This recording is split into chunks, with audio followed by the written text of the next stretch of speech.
నమస్తే, welcome to V3 news. లక్ష్యం సమాజహితం. నేను మీ శైలజ. ఇక వార్తల్లోకి వెళ్లే ముందు ముఖ్యాంశాలు. అందరి సమిష్టి కృషితో వరదలను నివారించాం. హనుమకొండ కలెక్టర్ రాజీవ్ గాంధీ హనుమంత్ వెల్లడి.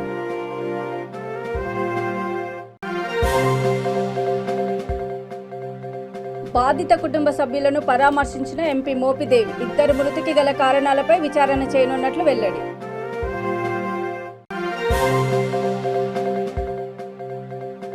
అభివృద్ధి పనులను అడ్డుకుంటుంది, ఆదుకోండి. చంద్రనగర్ కాలనీ వాసుల వేడుకోలు.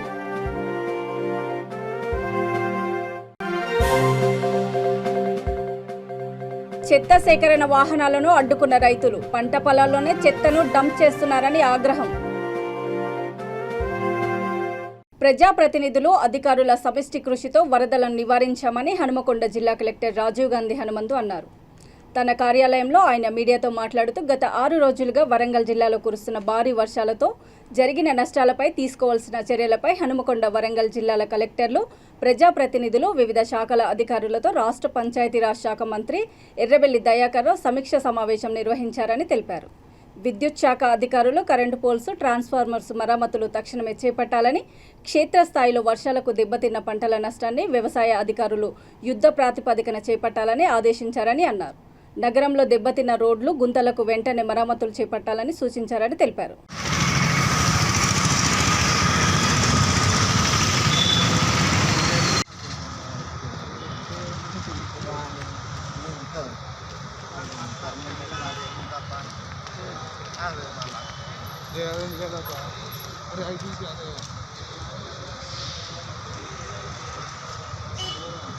ప్రకారంగా ఇమీడియట్గా మనం రిలీఫ్ కూడా అందిస్తున్నాం. సార్ రోడ్లన్నీ, నగరంలో రోడ్లన్నీ చెత్త ఖరాబ్ అయినాయి సార్ వర్షానికి. వాటికి సో మనం ఆల్రెడీ నిన్న మనకి 14వ తారీఖున మినిస్టర్ గారు కూడా రివ్యూ మీటింగ్ తీసుకోవడం జరిగింది. సో దాంట్లో భాగంగా మనము జీడబ్ల్యూఎంసీ వాళ్ళు, అదేవిధంగా ఆర్ఎండ్బి వాళ్ళు కూడా ఇమీడియట్గా రిపేర్స్, ప్యాచ్ వర్క్స్ కూడా స్టార్ట్ చేస్తున్నారు. బాపట్ల జిల్లా రేపల్లె మండలము పోటుమెరకలో మద్యం సేవించి మృతి చెందినట్లు అనుమానిస్తున్న వ్యక్తుల కుటుంబాలను రాజ్యసభ సభ్యుడు మోపిదేవి వెంకటరమణ పరామర్శించారు. మృతికి గల కారణాలపై విచారణ చేయనున్నట్లు ఆయన తెలిపారు. చనిపోయిన ఇద్దరు అనారోగ్యంతో మృతి చెందారని కుటుంబ సభ్యులు అంటుంటే ఎల్లో మీడియా దీనిపై రాద్ధాంతం చేస్తుందని ఆయన మండిపడ్డారు. గవర్నమెంట్ హాస్పిటల్లో చికిత్స పొందుతున్న వారిని ఆయన పరామర్శించారు. ఆయన వెంట మాజీ ఎమ్మెల్యే దేవినేని మల్లికార్జునరావు తదితరులు ఉన్నారు. పోటుమెరక గ్రామ పంచాయతీలో నేను అనుకోకుండా ఒక ప్రైవేట్ కార్యక్రమంలో భోజనానికి వెళ్ళినటువంటి కొందరు వ్యక్తుల్లో 6 అస్వస్థతకు గురవటం అనేటువంటిది, అందులో 2 చనిపోవటం, మిగిలినటువంటి 4 వైద్యం చేయించి వారి ఇళ్లకు వాళ్ళని పంపించిన పరిస్థితులు ఉన్నాయి. అలాంటి సంఘటన జరగడానికి, ఇద్దరు చనిపోవడానికి కానివ్వండి, 4 హాస్పిటల్ పాలవడానికి కానీ జరిగినటువంటి ప్రస్తావన కానివ్వండి, సంఘటన కానీ చూసినట్లయితే ఇక్కడ మద్యం సేవించడం వలన అనుకోకుండా ఈ దురదృష్టకరమైన సంఘటన జరిగింది అని చెప్పి స్పష్టంగా తెలుస్తున్నట్టు పరిస్థితి బట్టి. కారణాలు ఏదేమైనప్పుడు కూడాను 2 మనుషులు చనిపోవటం అనేటువంటిది చాలా బాధాకరమైన విషయం. ఈ సందర్భంగా వారి కుటుంబానికి ఆ ప్రగాఢమైన సానుభూతిని తెలియజేస్తున్నాను. ఈ వివరాల్లోకి వెళ్ళినట్లయితే రకరకాలుగా ఎవరి వంతు వాళ్ళు పాత్ర పోషిస్తూ ఇదేదో కల్తీ మద్యం అనే ఒకళ్ళు, ఒక పేపర్లోనేమో ప్రభుత్వ మద్యం అనే ఒకళ్ళు, రకరకాలుగా మాట్లాడినటువంటి పరిస్థితులు మనం స్పష్టంగా చూస్తున్నాం. కదా జరిగిన సంఘటనలో వాస్తవాలు తెలుసుకుని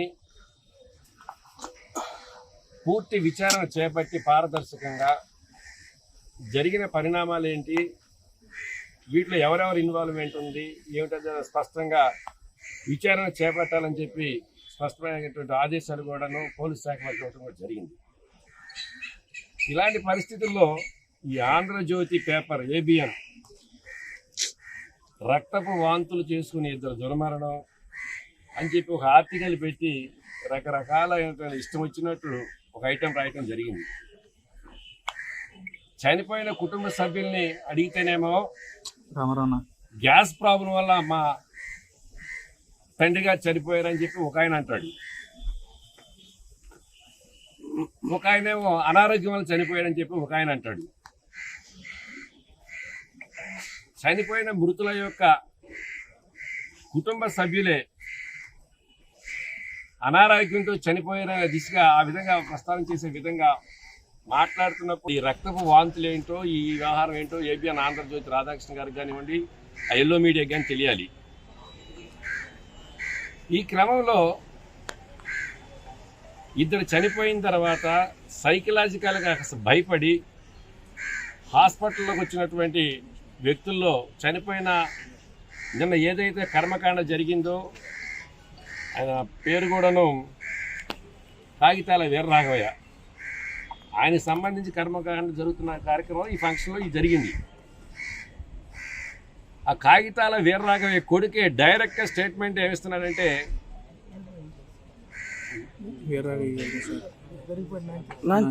ఆ గరిగిపాటి నాచార్య అనే వ్యక్తి అదేమైనా స్టేట్మెంట్ ఇస్తున్నాడంటే, చంటి అనే వ్యక్తి మద్యం బాటిల్ తీసుకొచ్చి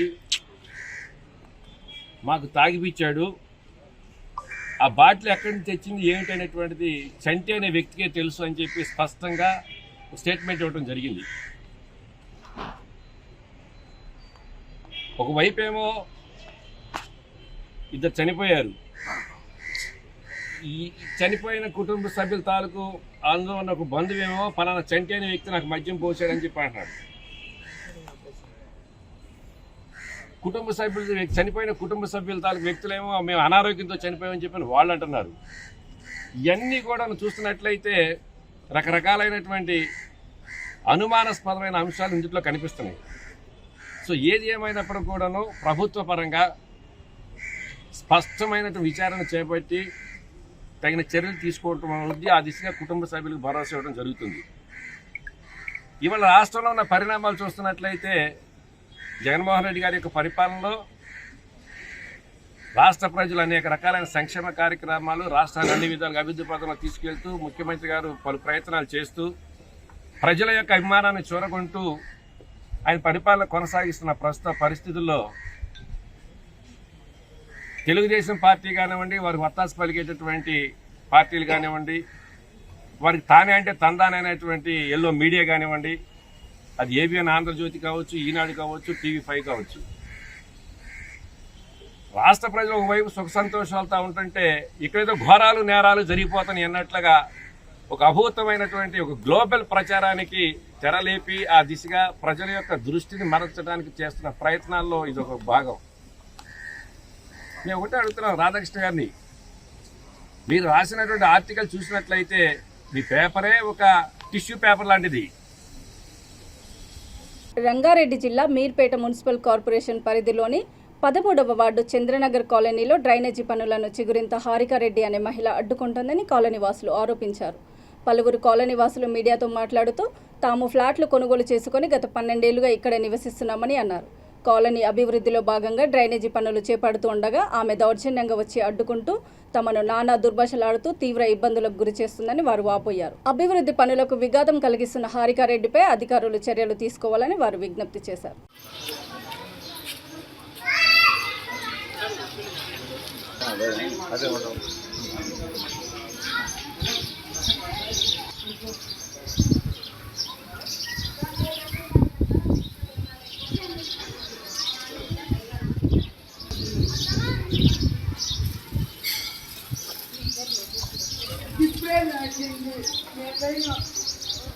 ఆ గవర్నమెంట్ వేసిన దాన్ని ఆమె పలగొట్టేసేస్తుంది. డ్రైనేజ్ నీళ్ళు మావి ఈ రోడ్ నుంచే వెళ్ళాలి, ఇంకో రూట్ లేదు. ఇంకో రూట్ ఉంటే మేము అట్లనే తీసుకునే వాళ్ళము. ఇది ఒకటే రూట్, ముందు ఇదే రూట్లో ఉండే, ఇప్పుడు అదే రూట్లో గవర్నమెంట్ ఏంటంటే పెద్ద పైపులు వేసింది, ఆ రూట్ నుంచే వెళ్తున్నాయి వాటర్. అది ఎందుకు వలగొడుతుందో మాకైతే అర్థం కాదు. ఆమెకు మాకు ఏ సంబంధం లేదు, ఏ గొడవలు కూడా లేవు, మాకు కామన్గా ఉన్నాము. కానీ ఆ గవర్నమెంట్ వేసిన పైపులు వలగొడుతుంది, వాళ్ళు వేస్తున్నారు, ఏమో వలగొడుతుంది. అంతకంటే సమస్య మా మధ్యలో ఏం లేవు, అంతే మా ప్రాబ్లం. నీళ్ళు పోయేటట్టు కావాలి సార్ మాకు.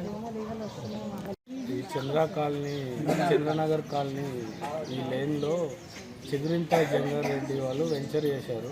గతంలో వెంచర్ చేసి 25 ఫీట్ రోడ్డు వేశారు. దీని డ్రైనేజ్ ఇస్తామని అప్పుడు కాలనీ సభ్యులకు ఇక్కడ ఉన్న వాళ్ళందరికీ చెప్పారంట. మరి ఇప్పుడు గతంలో ఉన్న పాత చిన్న లైన్ చాలా ప్రాబ్లం అవుతుంది. ఇక్కడ అపార్ట్మెంట్స్ అయినాయి, ఫ్యామిలీస్ అయినాయి, ఇంచుమించు 60-70 ఫ్యామిలీస్ ఉన్నాయి. ఇంకో 2 బిల్డింగ్స్ కన్స్ట్రక్షన్ అవుతున్నాయి. వీళ్ళు కొత్తగా ఇప్పుడు అన్న శేఖర్ రెడ్డి అనే ఇల్లు కట్టుకుంటుండ్రు. ఆమెను డిమాండ్ చేయడం జరిగిందంట వాళ్ళ ఫ్యామిలీ. గతంలో వాళ్ళు వెంచర్ చేశారు. దీని 25 ఫీట్ రోడ్కి వాళ్ళకి సంబంధం లేదు. వాళ్ళ ప్లాట్లు లేవు, ఇలా కాలనీ వాళ్ళకి అమ్మేశారు. ఇప్పుడు ఏమైనా దౌర్జన్యంగా అంటే పాత రేట్లో ఇచ్చేసేయండి కొంటా నేను అని వాళ్ళ భార్య జంగారెడ్డి భార్య చిగురింత హారికారెడ్డి ఇట్లా అనడం జరుగుతుంది. ప్రతి ఇంటి వాళ్ళని అబ్యూజ్డ్ వర్డ్స్, ఇంటింటికి పోయి కిందికి రండిరా అసలు తిటరాని మాటలు తిట్టి అబ్యూజ్డ్ వర్డ్ చేస్తుంది. నిన్న కూడా ఫోన్ చేసి నేను మంచితనంగా వదిలే ఇక్కడ రండి మాట్లాడదాం, అందరం కూర్చొని మాట్లాడడం కాలనీ వాళ్ళని అంటే నీతో ఏంది మాట్లాడేది, కోర్టులో చూసుకుంటా వాళ్ళకి నోటీసులు పంపిస్తాడు. నోటీసు పంపించే అధికారం ఆమెకు ఎవరిచ్చారు? ఇక్కడ 25 ఫీట్ రోడ్ ఉంది, ఆ డ్రైనేజ్ అమ్ముకోరు, ఆ పేపర్ ఏది ఆ డ్రైనేజ్ అమ్ముకోరు. క్లియర్గా బాధ్యత మాకు మా ఫ్యామిలీకి చిగిరింత ఫ్యామిలీకి వాళ్ళ తాతలకు కానీ ఏ సంబంధం లేదు అనేసి ఇక్కడ 1,50,000 కొన్నారు. 1,50,000 కొన్నాక కూడా కొత్త ఇల్లు కట్టిన వాళ్ళ దగ్గర దౌర్జన్యంగా ఆ ఇంటి దగ్గర 1,00,000, ఇంటి దగ్గర 2 లక్షలు కట్టిరు. మరి వీళ్ళ ఫ్యామిలీకి ఉన్న ల్యాండ్స్ అంతా చౌరస్తా నుంచి పెట్రోల్ బంక్ కాడికి వెళ్ళి ఇందాక తీసుకొస్తే అన్నీ తీసుకొచ్చి స్లమ్లో కలిపారు. వెనకాల స్లమ్ములు ఎంత ఇబ్బంది పడుతున్నారంటే అలా వర్షాలు వస్తే పొంగిపోతున్నాయి. ఆర్సీ మెయిన్ రోడ్లో కలుపుకునేది ఉండే, కొత్త డ్రైనేజ్ తీసుకొని ఆర్సీలతో కలుపుకొని అక్కడ కలుపుకునేది ఉండే. ఇప్పుడు అన్నీ తెచ్చి స్లమ్కి కలిపారు. అటు స్లమ్ ఇబ్బంది, వీళ్ళ ఫ్యామిలీతో ఇబ్బంది. ఇంతకుముందు మేము మున్సిపల్ కార్పొరేషన్లో తీర్మానం చేసినాం డంగులు తీసేయాలని. ఆ డంగుల వల్ల చిన్న చిన్న పిల్లలు లారీలు సప్పుడు పొద్దుగా లేస్తే వీళ్ళకి డిస్టర్బెన్స్. ఆ డంగులకు పర్మిషన్ లేదు. అంతేందుకు ఆ చిగురింత జంగారెడ్డి హారిక వాళ్ళ ఫంక్షన్ హాలే పర్మిషన్ లేదు. ఇంతకుముందు టౌన్ ప్లానింగ్ ఆఫీసర్ మేనేజ్మెంట్ చేసుకొని దాని పర్మిషన్ చూపించమనండి, ప్రెస్ మీట్కి ఇవ్వమనండి. ఫంక్షన్ హాల్లో ఎట్లా ఇచ్చారు ఆ పర్మిషన్, ఇది ఎట్లా ఇచ్చారు, కన్జర్వేషన్ జోన్ ఎట్లా ఇచ్చారు పర్మిషన్, వాళ్ళ బిల్డింగ్లో పర్మిషన్ ఉందా, అన్నీ ఉందా చూడండి ఒకసారి. టౌన్ ప్లానింగ్ అధికారులు చెప్తే టౌన్ ప్లాన్ అధికారులు కూడా పట్టించుకుంటలేరు. నేను గతంలో బీజేపీ పార్టీ ఉన్నా, ఈ డెవలప్మెంట్ చేయాలి, నేను నన్ను గెలిపించారు కాలనీ వాళ్ళు అందరూ కలిసి డెవలప్మెంట్ చేయాలని సెంట్రల్ లైన్ సీసీ రోడ్ అవన్నీ తీసుకొని రావడం జరిగింది. 20 లక్షలు, దాదాపు 20 లక్షలు ఈ ఒక్క లైన్కే పెట్టడం జరిగింది. సెంట్రల్ లైన్ పెద్ద పైప్ వేసి ఆడ కనెక్షన్ తీసుకొని మళ్ళీ స్లమ్లోనే కలుపుతున్నాం. వాళ్ళకి ఇబ్బంది పెట్టే చర్యలు చేస్తున్నా కానీ భూమి ఆపుతారు. భూమి ఇప్పుడు మీరు అమ్మిర్రు, మీకేం హక్కు ఉంటుంది భూమి మీద? జగిత్యాల జిల్లా మెట్పల్లిలో చెత్త సేకరణ వాహనాలను రైతులు అడ్డుకున్నారు. 14 ఎకరాల డంపింగ్ యార్డు ఉన్న పంట పొలాల్లోనే చెత్తని డంప్ చేస్తున్నారని వారు ఆగ్రహం వ్యక్తం చేశారు. ఈ విషయమై అధికారులకు ఎన్నిసార్లు మొరపెట్టుకున్నా ఫలితం లేకపోతుందని వారు ధ్వజమెత్తారు. చెత్తతో పాటు జంతు కళేబరాలు, బుక్కలను పంట పొలాల్లో పారవేస్తూ ఉండడంతో దుర్వాసన మూలంగా వ్యవసాయం చేయలేకపోతున్నామని రైతులు వాపోయారు. మున్సిపల్ కమిషనర్ సల్వాది సమ్మయ్య దృష్టికి తీసుకువెళ్లి 3 రోజుల్లో సమస్యను పరిష్కరిస్తానని అధికారులు హామీ ఇవ్వడంతో రైతులు ఆందోళన విరమించారు.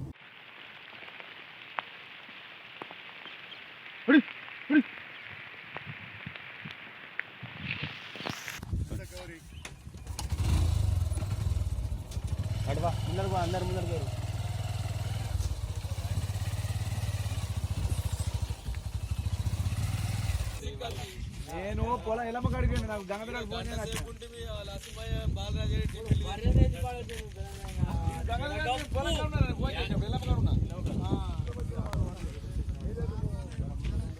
సార్ ఇదేనండి.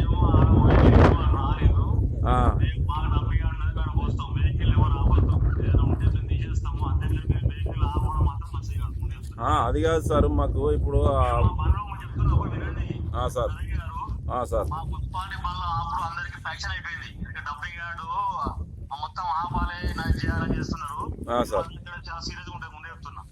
ఏ సార్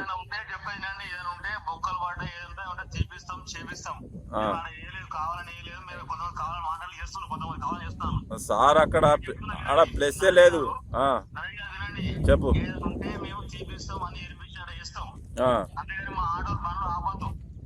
సార్ ఆపోతే ఎట్లా? ఇప్పుడు ఆడ పోసిపోతే ఆడ ప్లస్ లేదు, ఆ తోటలలో గొట్టకత్తుంది సార్ అదంతా.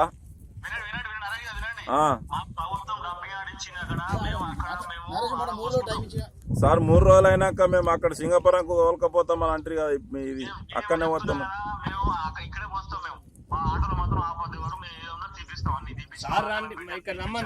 సార్ ఇక్కడ మేము తోటలలో ఎట్లా పని చేసుడు ఏంది కథ మరి మాదేనా 4-5 ఎకరాలు బిట్టు తీసుకోరు కదా సార్ మీరు మరి ఇప్పుడు మా బిట్లో ఇప్పుడు మేము వ్యవసాయం చేసుకునేటోళ్ళము దాని మీదనే బతికేటోళ్ళం మేము చేసుకున్నాడా అద్దా అది చెప్పురు మీరు ఇడిచిపెట్టిపోవుడా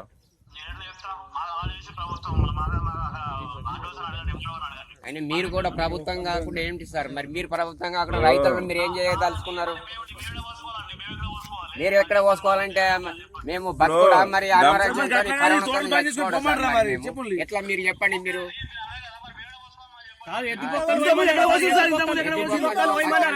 రండి అక్కడికి ఫోటోలు పంపిస్తాం సార్ ఫోటోలు మీ డంపింగ్ సార్ వచ్చిండు ఆ సార్ని అడుగు మరి వాసన ఉన్నదా స్మెల్ మంచిగా ఉన్నదా చెడ ఉన్నదా అడుగు మన సార్ని అడుగు మొన్న గత వారం కింద ఆపితే 3 రోజుల్లో ఇక్కడ నడితే అక్కడ డంపింగ్ కూడా తయారు చేసినాం అక్కడికే పోతాయని చెప్పిండు అయినా వినకుండా మళ్ళా ఇక్కడ 15 రోజుల సంది పోతుండ్రు ఎద్దు బొక్కలు బకిరీకి వచ్చి మొత్తం ఎద్దు బొక్కలు అవి ఇవన్నీ తోటలలో మొత్తం పెట్టినాయి అక్కడ వశపడతలేదు కరోనా టైం ఇప్పుడు వాడోళ్ళు మన కలిసిలతో ఇబ్బంది ఉన్నది ఇప్పుడు మాకు మాత్రం ఇలా పోయొద్దు అక్కడ ఎక్కడైతే డంప్ వార్డ్ నిర్మాణించిండ్రో అక్కడనే పోయాలా సింగపూర్ రోడ్కు అది మా డిమాండ్ ఇక్కడికి రావద్దు మేము ఆటోలో ఆపేసినాం ఇబ్బంది అవుతుంది మాకు వాసన కోళ్ళు కైకిలోళ్ళు అత్తలేరు వాళ్ళు అత్తలేరు మేన్స్గా వేయత్తలేదు మాకు ఉండత్తలేదు అక్కడ అధికారులు వచ్చి చూసిండ్రు చూసినా కానీ వాళ్ళు ఏం స్పందిస్తలేరు ఇప్పుడు మాకు మాత్రం ఇక్కడ మాత్రం పోసేది లేదు మేము రైతులం వద్దు ఇక్కడ పోసడం అవసరం లేదు అక్కడనే నిర్మించిన అక్కడనే పోయాలా విన్నావా వరంగల్ జిల్లా తెరాస అధ్యక్షుడు వర్ధన్నపేట ఎమ్మెల్యే ఆరూరి రమేష్కి 44వ డివిజన్ టీఆర్ఎస్ అధ్యక్షుడిగా ఎంపికైన దూపతి జైపాల్ రెడ్డి కృతజ్ఞతలు తెలిపారు. తన నివాసంలో విలేకరుల సమావేశంలో ఆయన మాట్లాడుతూ ఎమ్మెల్యే ఆదేశానుసారము డివిజన్ పరిధిలో పార్టీ బలోపేతానికి కృషి చేస్తానని అన్నారు. నాయకులు కార్యకర్తలకు అందుబాటులో ఉంటానని అందరినీ సమన్వయం చేసుకుని పనిచేస్తానని తెలిపారు. మొత్తం యూత్ను డెవలప్మెంట్ చేసిన అన్నారనీలు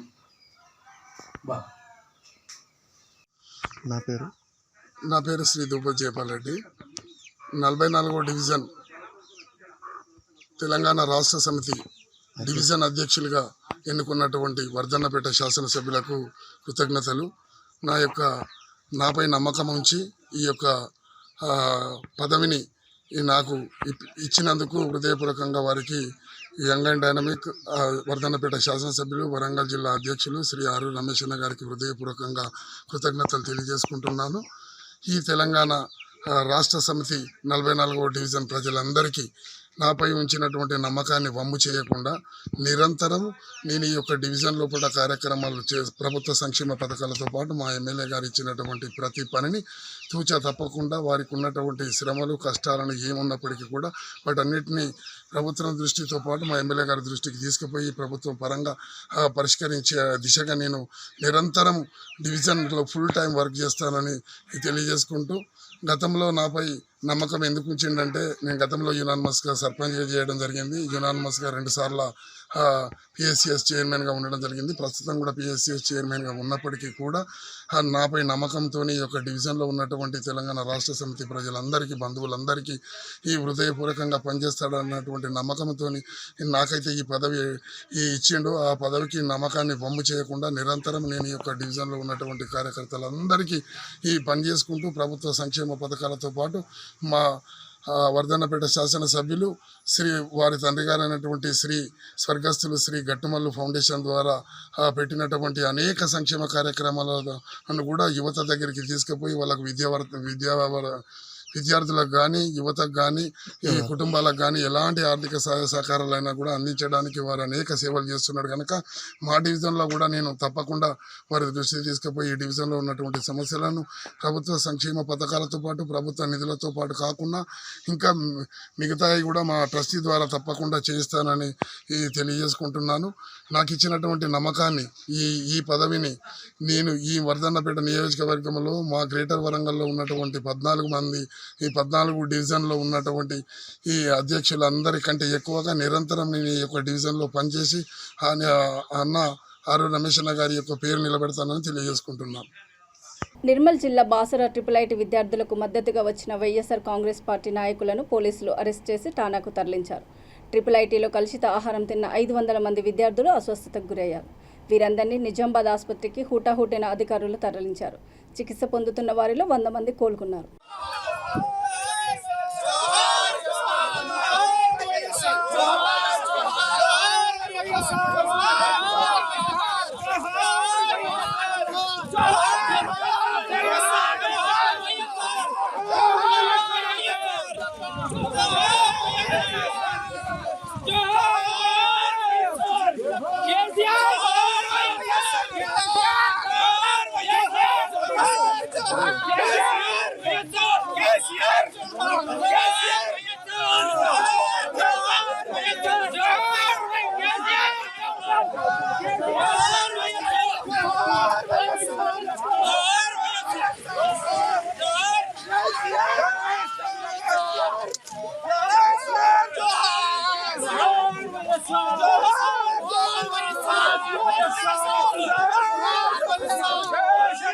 నిర్మల్ జిల్లా బాసర ట్రిపుల్ ఐటీ విద్యార్థులను పరామర్శించేందుకు వెళ్తున్న ఏఐసీసీ కార్యక్రమాల అమలు కమిటీ చైర్మన్ ఏలేటి మహేశ్వర్ రెడ్డిని పార్టీ నాయకుల వాహనాలను దిల్వార్పూర్ టోల్ ప్లాజా వద్ద పోలీసులు అడ్డుకున్నారు. అదేవిధంగా బాసరలో ట్రిపుల్ ఐటీ ముందు విద్యార్థులకు మద్దతుగా ఆందోళనకు దిగిన బీజేపీ, బీజేవైఎం నాయకులను పోలీసులు అరెస్ట్ చేసి స్టేషన్కు తరలించారు.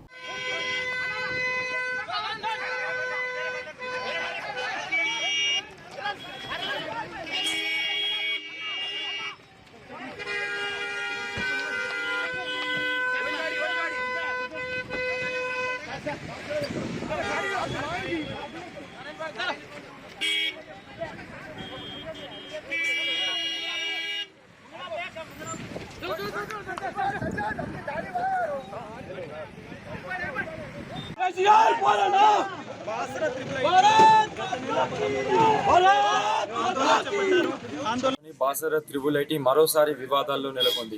నిన్నటి నుండి బాసర త్రిబుల్ ఐటీలో ఫుడ్ పాయిజన్ కారణంగా సుమారు 200 నుండి 300 మంది విద్యార్థులు అస్వస్థతకు గురయ్యారు. ప్రస్తుతం నిజామాబాద్ ఆసుపత్రిలో చికిత్స పొందుతున్నారు కొందరు. నిన్న రాత్రి కూడా నిజామాబాద్ నుండి నవీపేట్కు కూడా బాసర త్రిబుల్ ఐటీ నుండి విద్యార్థులను చికిత్స నిమిత్తం తరలించడం జరిగింది. ఇక్కడ పూర్తిగా ఆందోళన వాతావరణం నెలకొంది. ప్రతిపక్ష పార్టీ నాయకులు, మిగతా విద్యార్థి సంఘాల నాయకులు నిన్న రాత్రి కూడా బల్మూరు వెంకట్ నిజామాబాద్లో ఓ ప్రైవేట్ ఆసుపత్రిలో విద్యార్థులను పరామర్శించడానికి వెళ్తే బల్మూరు వెంకట్ను కూడా అరెస్ట్ చేయడం జరిగింది నిజామాబాద్ పోలీసులు. ప్రస్తుతం బాసర త్రిబుల్ ఐటీ వద్ద మనం ఉన్నాం. బాసర త్రిబుల్ ఐటీ వద్ద కూడా ఇంతకుముందే వైఎస్ఆర్ పార్టీ, కాంగ్రెస్ పార్టీ నాయకులు, భాజపా పార్టీ నాయకులు విద్యార్థులకు మద్దతుగా నిరసన పార్టీ నాయకులను అరెస్ట్ చేయడం జరిగింది. రోడ్డు ప్రమాదంలో గాయపడిన వ్యక్తికి ఆసుపత్రి ఖర్చుల నిమిత్తం KSR trust chairman Sharath Kumar Reddy 10,000 రూపాయలు ఆర్థిక సాయం అందించారు. వికారాబాద్ జిల్లా దోమ మండలము మోత్కూరులో నిరుపేద కుటుంబానికి చెందిన కాశీం అలీ కుమారుడు మహమ్మద్ ముజాహిద్ అలియాస్ సోను ఇటీవల రోడ్డు ప్రమాదంలో గాయపడ్డాడు. ఈ విషయం తెలుసుకొని మానవతా దృక్పథంతో స్పందించి ఈ సహాయం చేసినట్లు ట్రస్ట్ చైర్మన్ తెలిపారు. ఈ కార్యక్రమంలో బాధితుడి కుటుంబీకులు, చాపలగూడెం సర్పంచ్ లక్ష్మణ్ తదితరులు ఉన్నారు.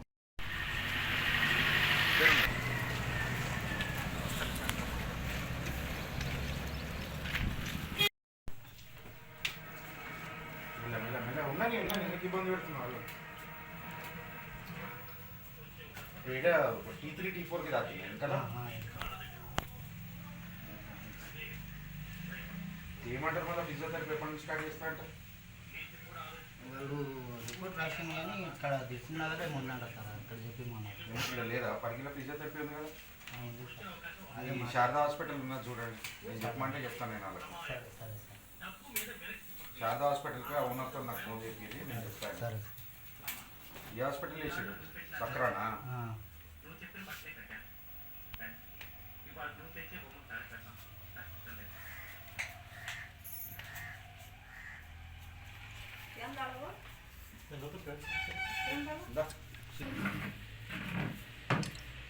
ప్రైవేట్ స్కూల్ యాజమాన్యం ప్రభుత్వ నిబంధనలు గాలికి వదిలేసింది. భారీ వర్షాల నేపథ్యంలో ప్రభుత్వం అన్ని విద్యా సంస్థలకు సెలవులు ప్రకటించిన విషయం తెలిసిందే.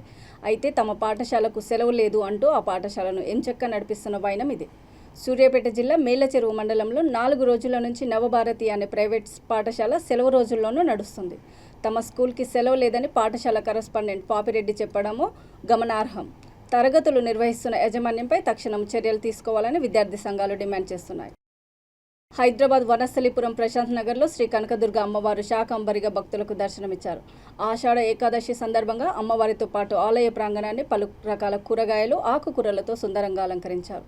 ఈ సందర్భంగా అమ్మవారికి విశేష పూజలు నిర్వహించారు. భారీ సంఖ్యలో తరలివచ్చిన భక్తులు అమ్మవారిని దర్శించుకున్నారు.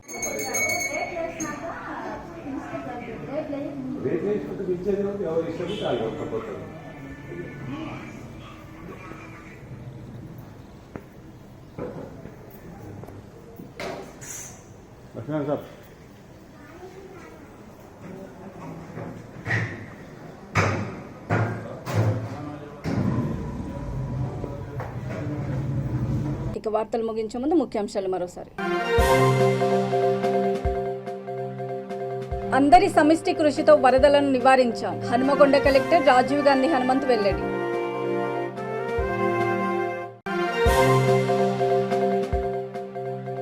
బాధిత కుటుంబ సభ్యులను పరామర్శించిన ఎంపీ మోపిదేవి. 2 మృతికి గల కారణాలపై విచారణ చేయనున్నట్లు వెల్లడి.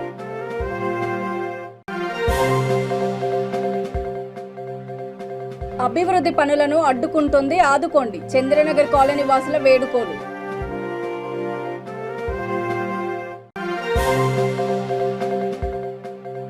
చెత్త సేకరణ వాహనాలను అడ్డుకున్న రైతులు. పంట పొలాల్లోనే చెత్తను డంప్ చేస్తున్నారని ఆగ్రహం. చూస్తూనే ఉండండి V3 న్యూస్, లక్ష్యం సమాజహితం.